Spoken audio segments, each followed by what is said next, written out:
So if you're a die-hard coaster enthusiast, this video will seem like child's play, but there's plenty of people out there that I think can definitely benefit from this video. To keep things simple, I will be giving you 9 rules that you should follow when planning your next trip to an amusement park. Rule number 1, get to know your park. So let's say you're planning a trip to Kennywood, Cedar Point, or Kings Island, and you've never been there before. The first thing you should do is head on over to their website. This is where you'll find valuable information to plan your trip. Pull up the park map, get an idea of the park layout. Check out the park calendar, that way you know if you're visiting during a crowded event. Or check to make sure the park is actually open.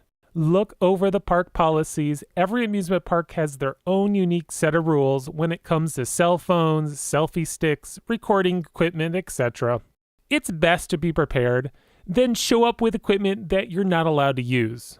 Also, most park websites will have it posted if there's an attraction that's currently closed. I mean, it would sure suck traveling a good distance only to discover that the roller coaster you're looking the most to ride is closed. You know, like lightning rod. Rule number 2, know the local weather. So let's say you're from Minnesota and you want to make a trip to Six Flags and Magic Mountain.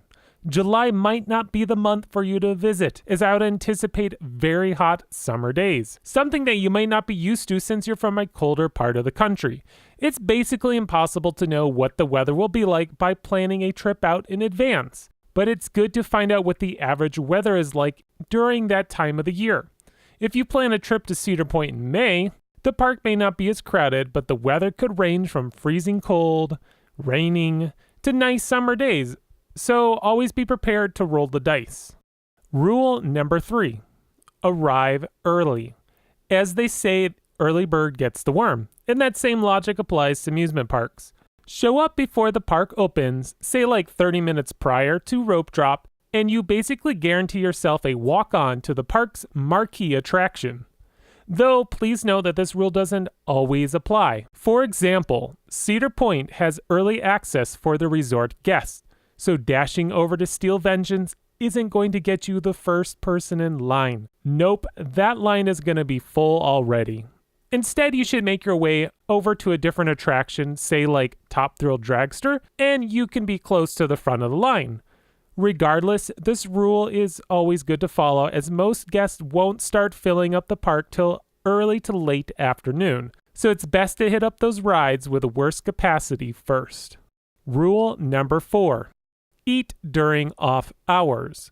So if you're planning on spending the whole day at the park, I suggest eating during the less popular times of the day to avoid the lunch crowd. Honestly, there's nothing worse than waiting forever to get your food. Also, since everyone is running over to the food stand between like noon and 2 o'clock, this is a great moment to head for that popular busy attraction, as hopefully the line will be somewhat more relaxed. Please note though, sometimes this rule can backfire on you. Some parks cut back on their food staff during the slower times, so your wait could be just the same or even worse. So just something to keep in mind. Rule number 5, wear sunscreen.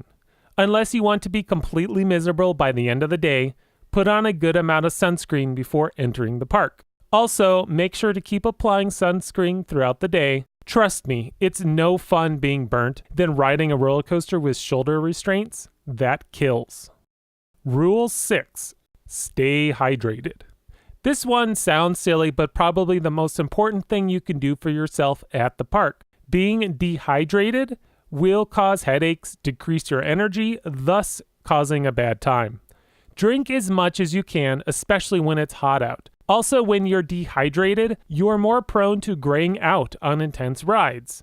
I recommend getting one of those all-day drink packages or refillable souvenir cups. That way you can get yourself as many drinks as you want throughout the day, without the hassle of pulling out your wallet every time to make a pit stop. Rule number 7, follow the reverse pattern method. So if you want to avoid the crowds, you want to head to the complete opposite direction that everyone else is heading.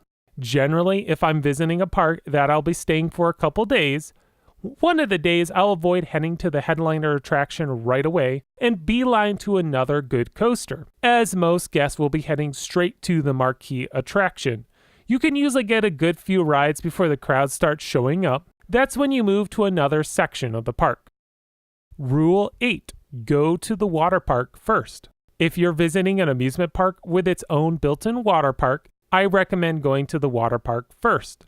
Most guests will avoid the water park until it's hotter out in the day. If slightly cooler water doesn't bother you, follow this rule as you will get the experience most of the water park before it gets busy. Then as the day goes on, and every guest raids the water park, you can enjoy the coasters with shorter wait times. Rule number 9. Stay till close. If you want the full experience, you gotta see the park at night. Many rides are usually lit up. Some places do a nighttime show like fireworks or a laser light show. But of course, the best reason to stay late is to get yourself some good night rides on the best attractions in the park. Rides like Beast, Millennium Force, Phantom's Revenge, Nitro are a complete different experience at night. Also, after dusk, some parks will start to die down, so the lines will be shorter. Go back to Rule 1, make sure to know how late the park opens.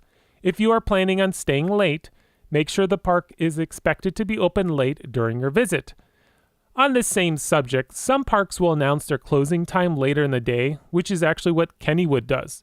So it's hard to tell how late the park will stay open, but if it's a nice busy day, you can be sure the park will be open late.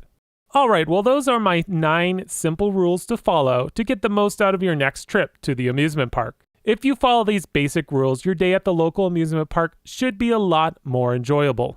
Please note, not every rule applies to every park. There are always exceptions, so something to keep in mind. Thank you for watching today's video. Do you have any basic rules that I didn't mention? Let me know in the comments. Please subscribe, check out more of my content, and follow me on Facebook, Instagram, and Twitter.